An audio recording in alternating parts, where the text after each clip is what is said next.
Welcome to your weekly astrological weather.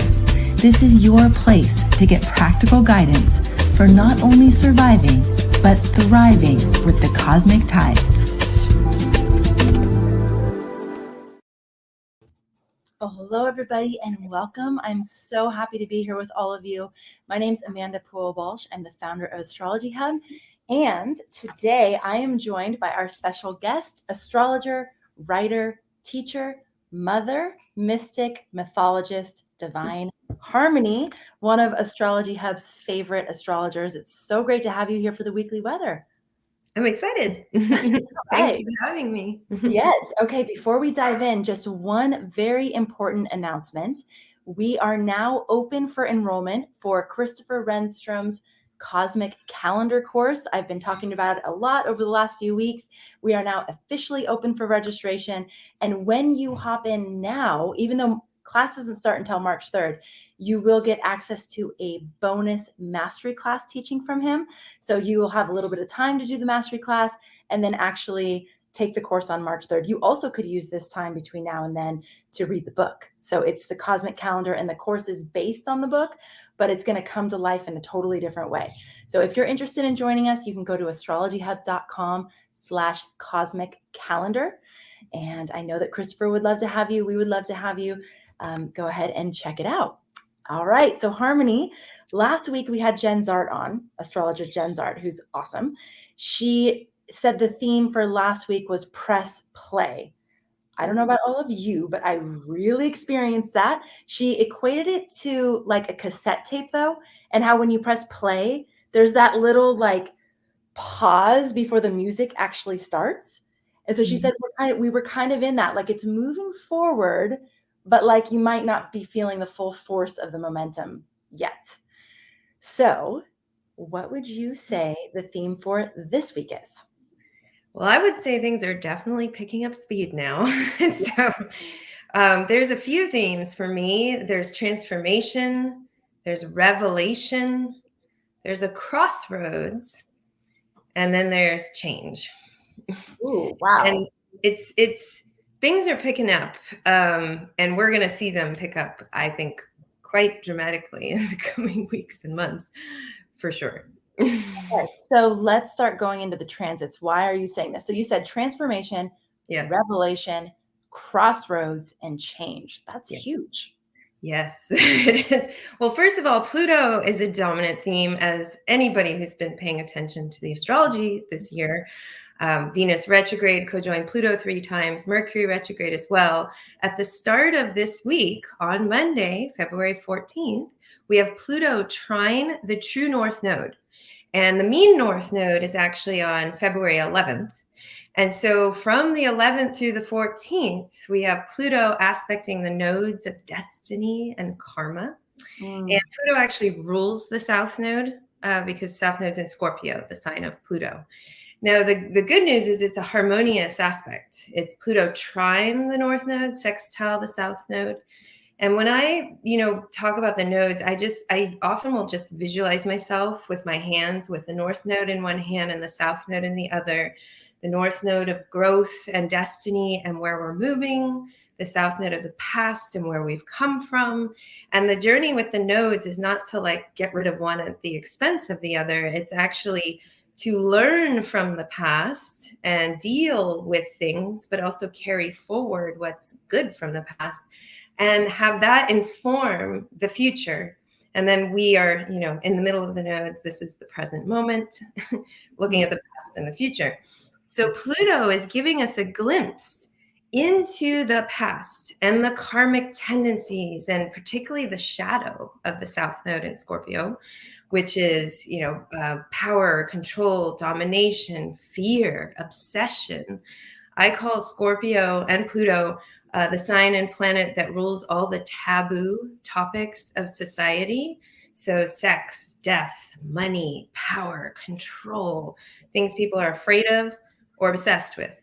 And so it's like this deep dive into our fears and our obsessions and where we're being run from like lower chakra fears or obsessions. And Pluto's giving insight into what's there that needs to be seen, transformed, maybe let go of entirely. And then Pluto's trining the North Node and showing us the path forward. But the North Node, it's not the easy growth. The North Node is where we're pushed out of the nest and we figure out how to fly while we're falling down. It's not the point of comfort. It's not what's easy. It's not familiar. It's the unknown. And the harmonious aspect is helping to make that movement into growth and evolution more harmonious and graceful and easeful. But it's Pluto. So it's shining a light on the shadow. We open up the week like that. And it's very powerful, actually. I've been kind of eyeing this as one of the big things of the year. So we're here. So when you say that Pluto's showing us the path forward, Mhm. and the North Node is in Taurus. Taurus. So what would Pluto be showing us about the path forward as it relates to Taurus? Yeah. So for me, this is all the big lead up to end of July when we have Uranus conjunct the North Node. That is one of the biggest things this year for me. And I call in my video on the 2022 astrology, it's free. I call this year the year of change and the year of choice. And where Uranus and the North Node are, Taurus, is where a whole new energy needs to come in. The shadow of Taurus it's a fixed earth sign. It likes what's familiar and known and stable and secure. And that is not the energy Uranus is bringing. It's bringing upheaval and change. And so, of course, Taurus themes, money, finances, how we relate to the material world, how we relate to the earth and the environment and our precious natural resources, how we relate to our bodies. Taurus is a very embodied, sensual sign. It's not a sign that's trying to go up and out. It's a sign that's like, hey, everything is right here in this body, on this earth. And so it can have many manifestations. I mean, obviously, with money and finances, and then Capricorn, Pluto's in Capricorn, there could be some big, reveals or things happening on the world stage around finance and government and corporations and business. But for each of us on a personal level, it can also be like, what are we doing? What is our calling and mission? How is that evolving? How are our values changing?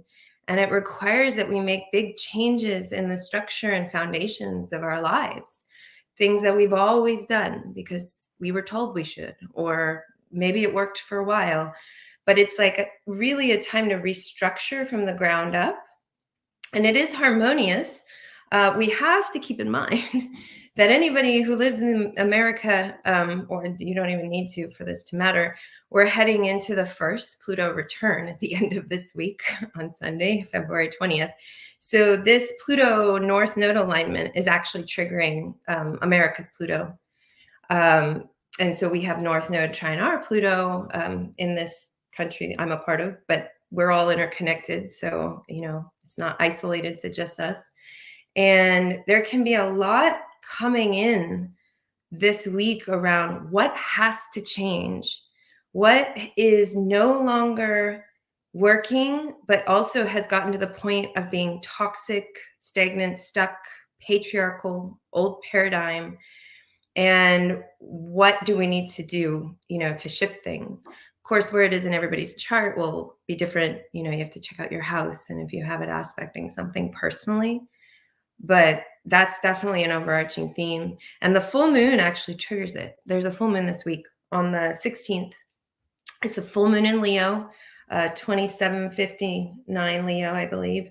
And it is interestingly opposite United States of America's moon at 27 Aquarius. So we've got this massive full moon triggering our moon, which represents the people in the chart. And then it leads us into the first Pluto return. And this full moon is fascinating. It's a grand cross full moon. So we've essentially got the sun opposite the moon, square the nodal axis. And it's a major activation of the nodes of destiny and karma, but it's also an activation of the Pluto nodal aspect, because Pluto will be quincunx the full moon, and the full moon will be square the nodes. The aspect between Pluto and the nodes is harmonious, but the full moon's triggering it in a more intense way. And it can really bring up in a big way emotionally, in communities, and, like groups and friendship circles and the collective, because it is Aquarius after all. The sun is opposite the moon. So the sun will be in Aquarius, the moon will be in Leo. And it's quite a fascinating full moon. And then to me, I'm just like looking at this lineup: Pluto with the nodes, full moon triggering it, boom, first Pluto return for the United States. Like, it's a big week for our country. And something that came in that might sound a little woo-woo, but whatever.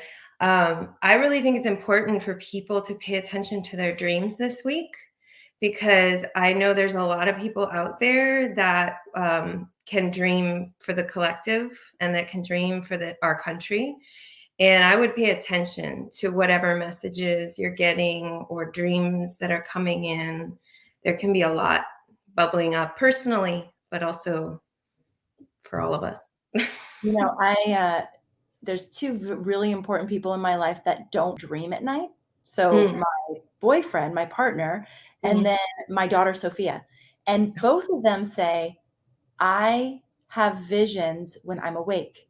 I like dream when I'm awake. Like, that's what it feels like to them. So I just want to say, for those of you who don't dream, then maybe pay attention to any visions or things that come in when you're awake.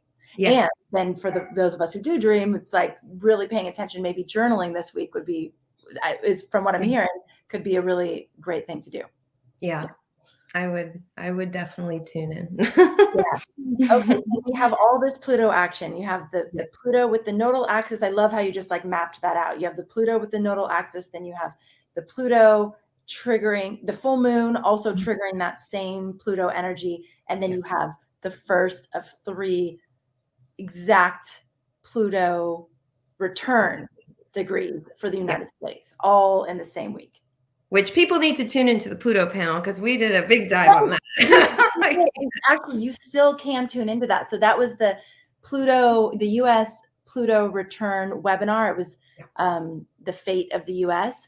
And that actually you can still get at astrologyhub.com/Pluto Return. It was Harmony, Rick Levine, Michael Bryan, Adam Gainsbourg, all talking about the Pluto return.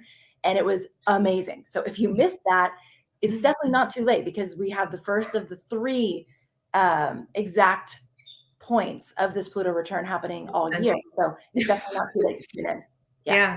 And I have a free article on my website. It's pinned to the main page of divineharmony.com. And it's called USA Pluto Return, Transformation of a Nation. Because in there I give a little info on dates and stuff. But this is Pluto return. Of course, there's the whole build up to it. It's not like this coming Sunday is the first we're going to see of this. We've been building towards it. But this year is huge, because we have Pluto return, then go retrograde, then come back, and so it's like the ending of an old cycle and the beginning of a new one. And it's really the portal when you add in Eris, because she comes along even slower moving than Pluto, and it's going to square natal and progressed Pluto. And then America's progressed Pluto moves into Aquarius July 1st of 2050. So this portal, like from 2022 to 2050, it's like a whole Saturn cycle, is huge for America and then the world, because we're all interconnected. It's not just we're isolated. What happens in one country affects the others. We're all the same body of the earth. So, and you go into that in that Pluto presentation. So if you want to hear more about that and the Eris impact and all that. Okay, so what else do we have this week that we need to we have. So it's Valentine's Day for anybody who celebrates on Monday. And, I was really tuning into, I was like, it's so fascinating to me. Valentine's Day is when the sun is in Aquarius, because it makes me think of like philia, friendship, love, the love of humanity, the love of, not just the personal love or what I want and need, but it kind of has the Aquarian, Uranian energy. And then this week on, I think it's Wednesday, the February 16th, we have the first of 2 Venus-Mars conjunctions. And Venus and Mars are, the divine lovers. And they, in their mythology, they're very romantic. I mean, she was actually married. Venus was married to someone else, but she was always with Mars. And he's seen as her divine counterpart.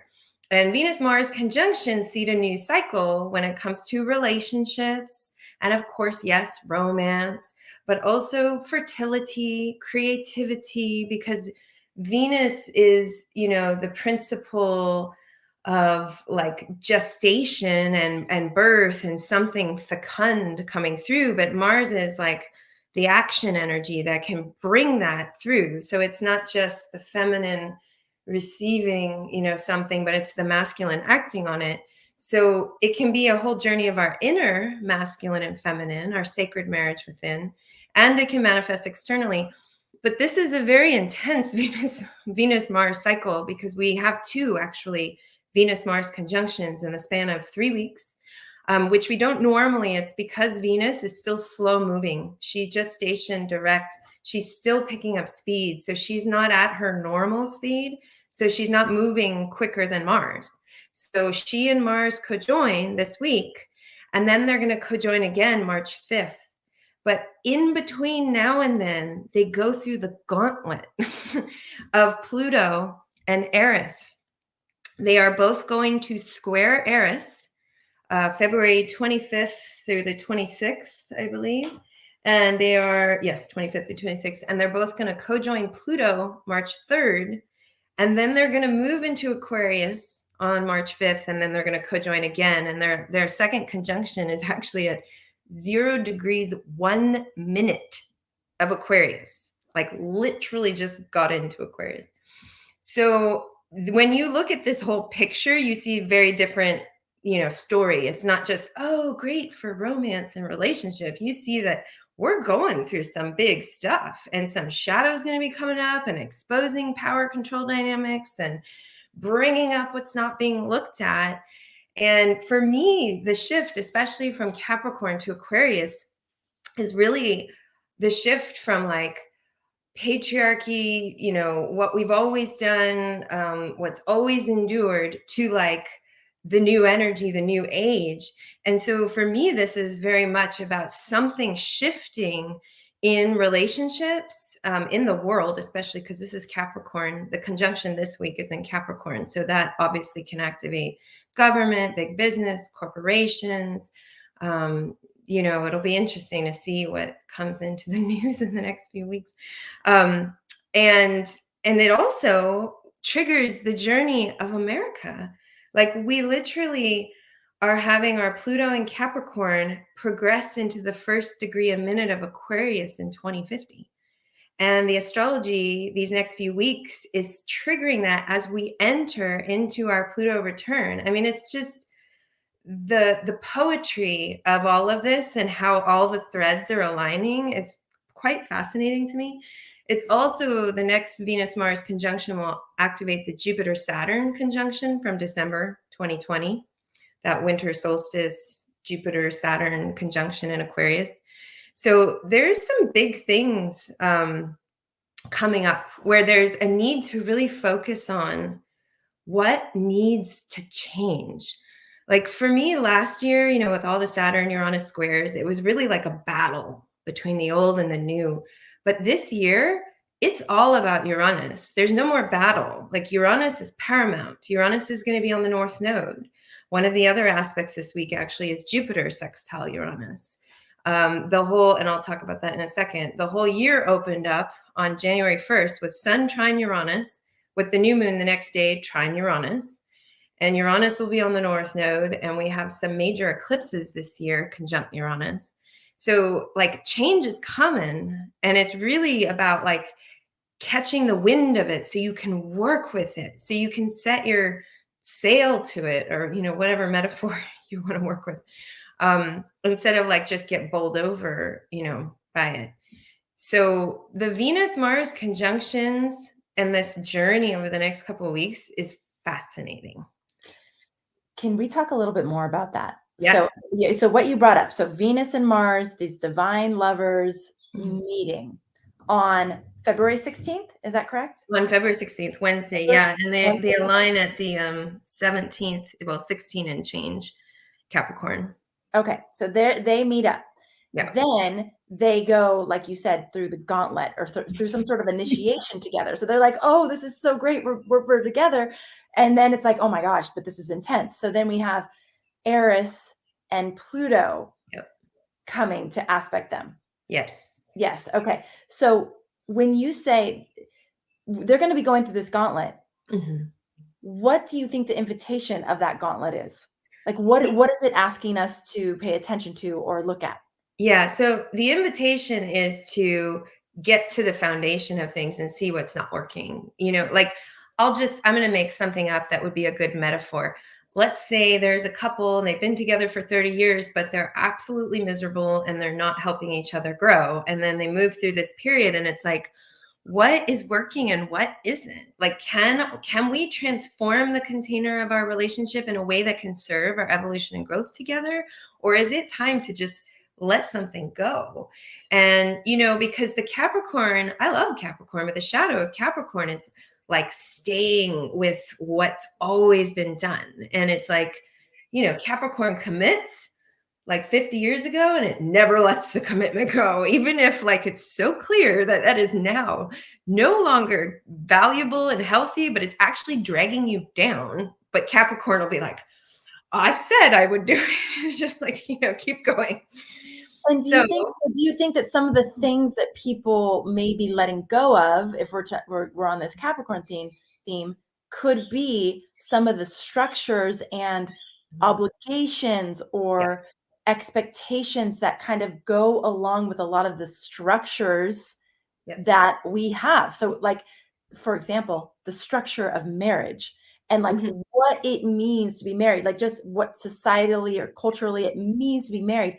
Maybe some of those things aren't working for this couple in this example anymore. And they need to like redefine or like get to where their values are. Like, what do we actually value about this union? Right. Yeah.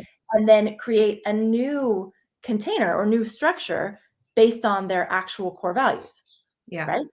Yeah. I mean, that could be like a very proactive or productive way to work with this energy for this couple, for example. Yeah. Yeah. I actually, one of the articles that's free on my website I wanted to mention is called A New Paradigm of Partnership. It's pinned to my page, my main page. And I wrote this in 2010 and it was totally channeled. It was not like, oh, I'm living this right now. It was like it came in as a download, but it talks about the old paradigm of partnership, which is like, two beings, they meet each other, now they own each other, they're there forever, like, and it's like whatever. And then the second paradigm was like free love. Now I don't want anything, holding me back or commitments or whatever. And then the third paradigm, which is the new paradigm, was a fusion of the gifts of those two, like how to be deeply committed but still support each other's freedom and growth and evolution. And, using relationship as a crucible for your growth, and not just going, okay, now we're together, let's not rock the boat. Let's go on autopilot. Like the contract is signed. We're just like, don't worry about it anymore. Like, check the box. That's done. Yes. Yes. I'm speaking from experience, obviously. Yeah. Yes. I think a lot of us could have some resonance with that. Or the way that I visualize it is park it on the side of the road. Right. It's, you were heading in a direction together, but then you pulled over and you just parked. And it's like, okay. Right. Now what? Like, where is the aliveness? Where is the juiciness and the passion still? And I love what you're saying, because most of the time it is in honoring the individual expression of each person in the union so that they can stay passionate and alive, and then can the union itself actually be better off for that, better off for each person feeling like they have the freedom to be who they are and pursue what they would like to pursue. Yeah. Right. Okay. That's that's Aquarius. Yeah. So you're saying this is basically, we're going to go through this gauntlet and a lot of these questions, and these are really deep, foundational, and I'm sure they carry a lot of fear for people, Capricorn, right? Like the fear of like, well, what would that mean? What would that mean if we let go of the way we've always done things? Or what would it mean if if this relationship was harder to define, or like our society wouldn't get what we're doing. There's Yep. all those things that Capricorn's always very concerned about. How Yep. would this appear to others, right? Yeah.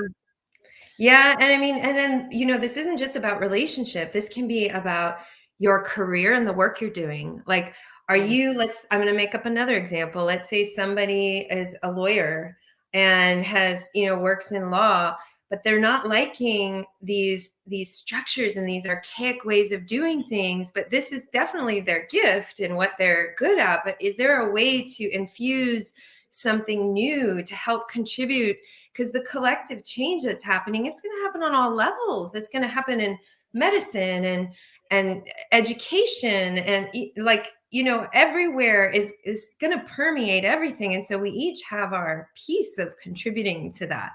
And so it can be about your work and what you're doing. It can be about your values and what's important to you and how they're evolving and changing. The way that I look at it is that, like, the Capricorn part of your chart is going to go through some intensity, but it has been. So this isn't new. Pluto entered Capricorn in 2008, and especially this last 4 months with all the Venus conjunct Pluto 3 times, and Mercury as well. It's not like new territory what's coming up, but it's the next layer of what's excavated. But the Aquarius part of your chart is where something new is massively trying to anchor. And it's like this crossing a threshold or something is kind of like the visual I get between these two signs and this portal we're moving through the next few weeks. Fascinating. It's very powerful. Yeah. So if you really want to understand it and also embody it and really feel it, it seems like it would be a good idea to really dive into what Capricorn is and like what it has represented for you in your life. Like, what are those Capricornian sort of structures and values that you have? And what would it look like to transform into more of an Aquarian approach in those areas of your life? Yeah. Yeah. Okay. Wow. Jeez, Harmony, you chose a good week to come on the weekly weather. What? We were supposed to do this a different week and it got rescheduled. And then I was like, oh, wow, this is a great week. I didn't get to choose. Yes. Amazing. For me. Yeah. Okay, so what else do we have? We have Jupiter is sextile Uranus on the 17th on Thursday. And, this is amazing. I mean, Jupiter in Pisces, I personally love, because I'm Pisces moon and rising, and I'm like so much water in my chart. So I'm happy as a clam with these transits. But Jupiter in Pisces is amazing for expansion and growth through spirituality and mysticism and, dream work and intuitive psychic studies and occult mystery studies. And Uranus, he's the rebel and revolutionary. I mean, Jupiter Uranus is great for new inspirations, innovation, new ideas that come in, that especially can come in through the dream time and through intuition and vision if you have daydreams and visions. So pay attention, because this area is very fertile. And so it can be a great time for, like, all of a sudden, a download comes in, you're like, oh, I have to do this. And then Uranus is in Taurus, so we practically apply it. We bring it down and in. It's not just, oh, I have this massive, amazing vision, but it's like up there in, outer space. It's like, bring it down and in, make it happen. And it can be innovative. It can be different. It can be radical, but it is a harmonious aspect and it's supported, and of course, where it is in your chart will be showing different things. But having that also, I mean, this is one of the transits that I highlighted as why it's a theme of Uranus this year. I call it the year of Uranus. This would be one of them. It's, it's a milder one. It's a more harmonious one. Uranus conjunct the North Node, and the eclipses are definitely more intense. So we have that, and then we have the sun moving into Pisces on the 18th, on Friday. And so, the sun's upcoming monthly journey through the sign of the fishes, the waters of the unconscious. I mean, it just doubles down, honestly, on the dream time and the intuitive, psychic, spiritual, also creative, Pisces is the creativity that comes through Pisces is inspired. Like it's not Pisces is not a sign that goes, oh, this was my creation. It doesn't have like, it's just like I opened up and it came through. That's the Pisces energy. And so that's a good thing to tap into, because when our egos are directing things, we're never going to see the whole picture. We're going to think we know, but we don't see the whole thing. We're like a horse with blinders on, only seeing what we want. But when we open up and surrender, which is what Pisces knows how to do so well, we really allow the universal flow to take us. And it's amazing where we might find ourselves if we actually surrender and allow that to happen. And of course, it is about a balance. Too much surrender without like grounding or having intentions or having healthy boundaries can be problematic. But the gifts of Pisces are especially enhanced now that Jupiter and Neptune and the two rulers are there. I like what you say too about the Taurus North Node allowing us to actually make these dreams and visions and downloads, whatever you want to call it, actually make them real, make them tangible. So it's not just like, I have this great, brilliant idea that's never going to happen. It's like, no, I have this great, brilliant idea that I have energy behind me to actually create and actually make it real. Yeah. Right? And break it down into logical steps of what that means. Yes. Yes. Okay. And What else? stay open too. Like when I have new downloads for classes, I get the structure of the class, but I don't have like every little detail. I write the structure out, and then the details come in. So you don't have to. That can be one place where people get stuck when they have new ideas, but then it's like, I need to have it all figured out how this is going to play out, and it's like, no. All you need to do is like be open to what comes in, get some structure to it, and just take one step at a time, and it'll lead you. The universe will lead you, especially when it's inspired. If you've been inspired, you're being guided by some force that is much larger than you. So you just need to get out of your own way and let the universe work through you. God, that's a perfect meme right there. Exactly what you just said. Like, can we quote that, team? That is so good and so true. And that happens too for me. I'll get the structure of the idea, the outline, the point of it, the vision behind it. And then as things proceed, it's like, oh, okay, and this is how it's going to come to life. And actually, other people often have pieces of that. So I'll say, okay, here's like the structure that downloaded. And then other people will start contributing to that vision. And then it's like, oh my God, this is even better than I could have ever imagined. How amazing is that? Yes. And it takes a lot of trust in yourself and in the universe, to allow that space to come forward. But when you do, it's beautiful. Yeah. Okay. So this is so much good stuff. Anything else for the week that we need to well, then the USA first Pluto return is on Sunday. Okay. That's quite large. And let me ask you this. So you mentioned this Jupiter sextile Uranus and these dreams and visions and things coming in. How long is that period of time that you think will be affected by this aspect? Yeah, there's only one of these because Jupiter doesn't backtrack and link again. So really what is today? The whole month of February, you could feel it a few weeks after, a few weeks before, but it's building now as we're recording this, and then this week. And likely if you're really intuitive and you pay attention, you probably already see where this is coming in for you, Yes. Yeah. Okay. Wow. Okay. Anything else you want to say before I do a summary? I think that was everything for like the major events. It's kind of a big week. It's a huge week. Huge. Yeah. Okay. So we have the themes of transformation, revelation, crossroads, and change. Yeah. And so we have Pluto aspecting the nodes of destiny. So these are like choices that people are making right now are going to be destiny moments, like impacting the future in a significant way. You could make a decision to move into an unknown future and evolve, or you could make a decision to still stay stuck in the karma.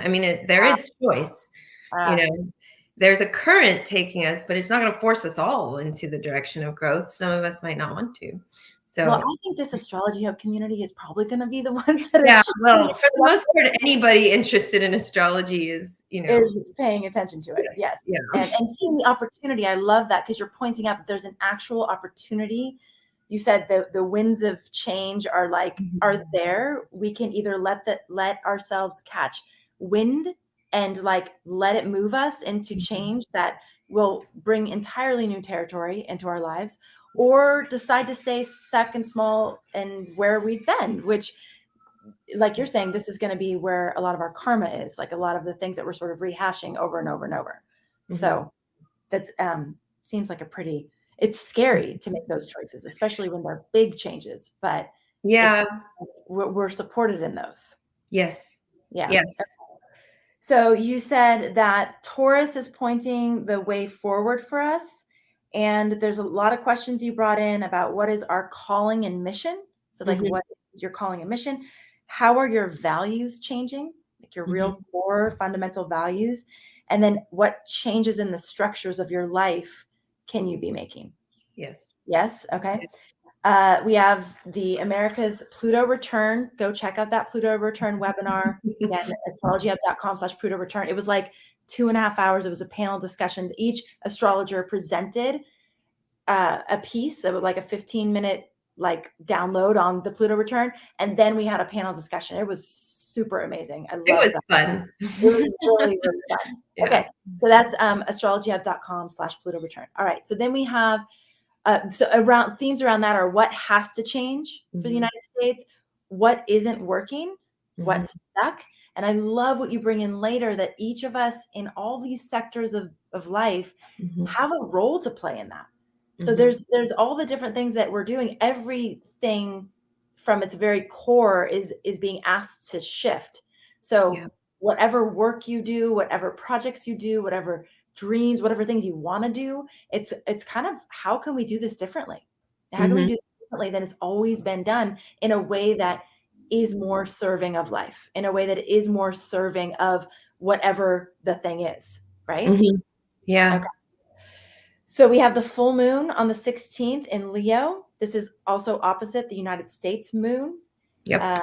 This is also a Grand Cross full moon. So there's a really powerful one, very, very activated, lots of power in this full moon, lots of emotion, lots of change again. Lots of revelation too, about where are we stuck. Yes. And you brought up making changes in community and groups as well. Well, part of that is because of the activation of the United States moon, which is in Aquarius, which is about friendship and community. But the axis of the moon itself, full moon, is Leo Aquarius. So Leo, is me shining, my creativity, what I love. And Aquarius is we, community, connection, collaboration. The sun ruling Leo and ruling this full moon is about me being at the center of my own little orbit. But Uranus is the first of the invisible planets, the first past Saturn that you can't see with the naked eye. It's going past out into, outer space. There's other worlds, there's other dimensions. It's not just me. And so the axis of these two is really, how do we balance me and we? Different than Aries Libra. Aries Libra is, self and other, me and we, in usually more like romantic relationship. Whereas Leo and Aquarius has a lot to do with how we show up and participate in the collective. What I think is so interesting is the previous conversation we had about the Venus-Mars energy and relationships, and how it seems like the two are playing together. Some of the themes of Leo Aquarius and some of the things we talked about with the Venus-Mars and Pluto and Eris.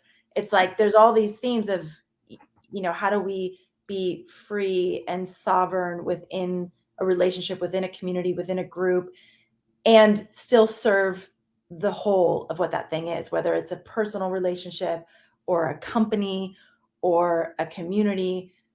It's these themes. Yeah.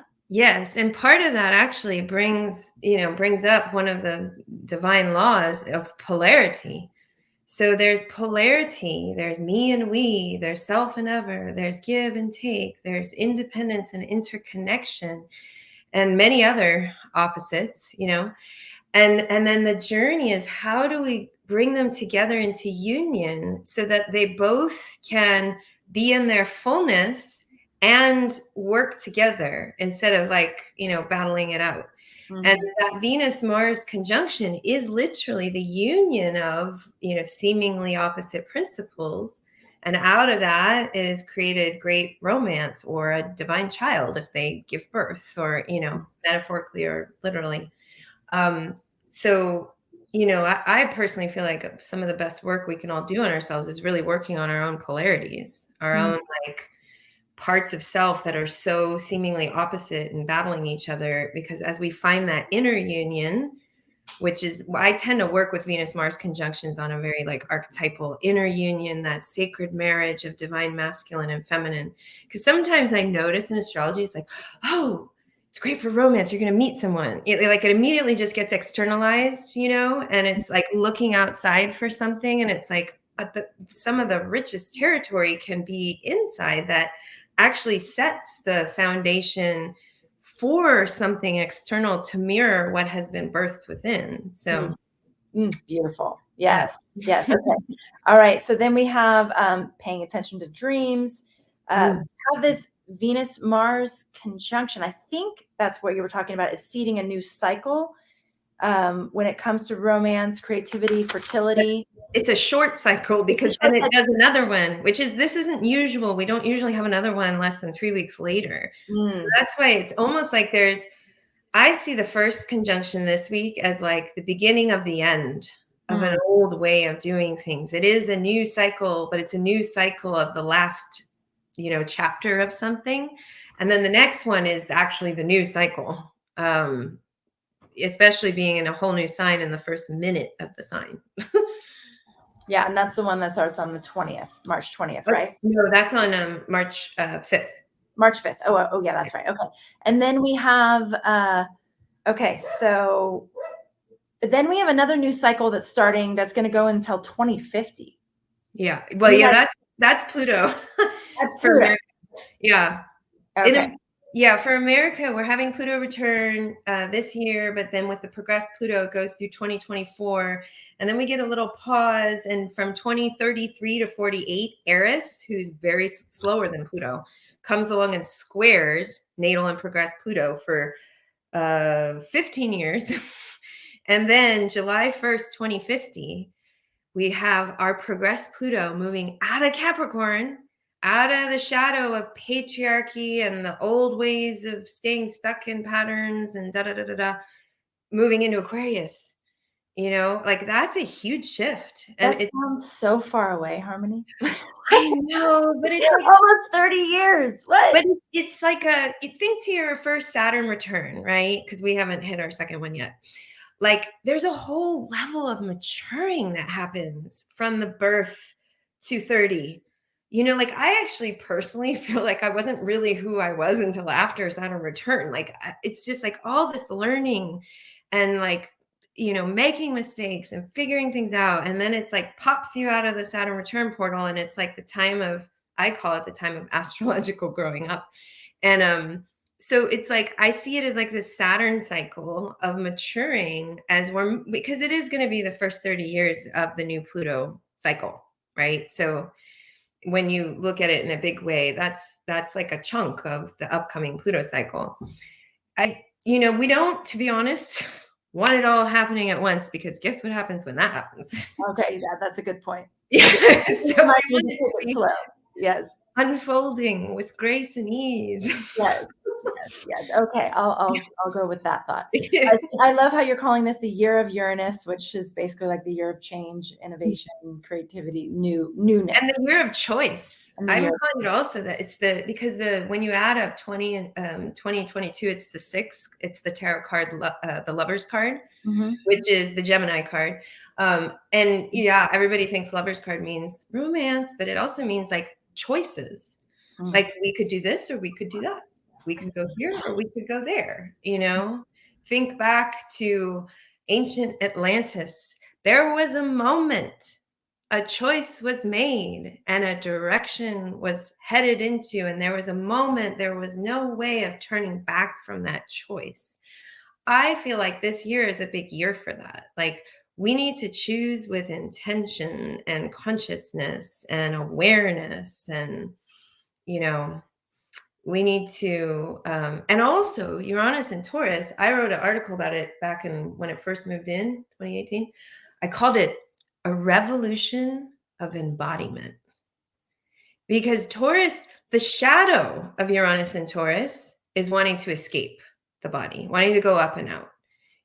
But the fullness of Uranus and Taurus is bringing that awakening, that like, illumination, activation of Uranus down and in, like into the body. Like, it's a radical act to fully be here now. I mean, that was Ram Dass's line, by the way, but it's a radical act to not check out, to not, like, when things are coming up, just get on your phone and scroll through Instagram for an hour, which I understand, and I've done, and I do sometimes, like, but I'm working on bringing awareness to, oh, I'm using this to check out. Okay, let's check back in.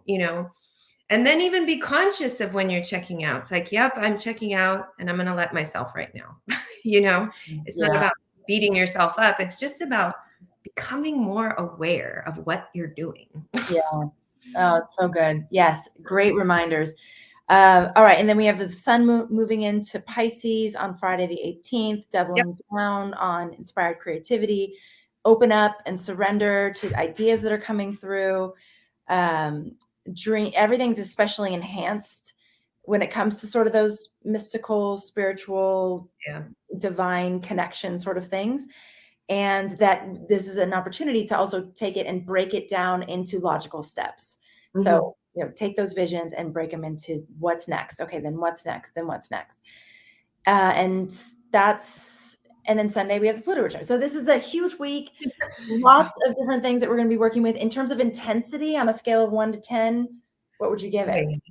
I would say, I mean, I have to look at it in like, for the Pluto return, it's going to be building from here, so I'm not going to put it at a 10 yet, but like, it's going. I would say, because of the Venus-Mars conjunction and then heading into the gauntlet with Pluto and Eris, it's also something that's building. Like, I like that theme from last year or last week. You said press play, right? But now it's like, we're picking up speed. The play has already happened, and now it's like, we're going to see things. Plus, keep in mind, we have all the planets direct for 84 days until end of April, which is highly unusual for this long period of time for everything to be in direct motion. Mm-hmm. So I would say intensity. I mean, if I had to overall it, I would say maybe 5, but it's like picking up. Right. Okay. So we're still doing that thing. So we're still like picking up speed, and several of these transits are leading towards peaks of intensity, but we're sort of at like the bottom of the wave. Yeah. Yeah. Okay. Yeah. Harmony, thank you. This has been so much fun. I always love connecting with you, and I love you in this format. This is really fun. And just to all of you who are sort of new to the way we're doing the weekly weather now, we are showcasing different astrologers each week. The idea is to eventually land on kind of like a core group of astrologers that we do the weekly weather with, and then have cameos from different astrologers that might not be part of that core group. So if you have loved Harmony, then please let us know. We're also going to send out a survey at some point. So, and then you can just vote for the ones that you're like, I want to see this person as much as possible.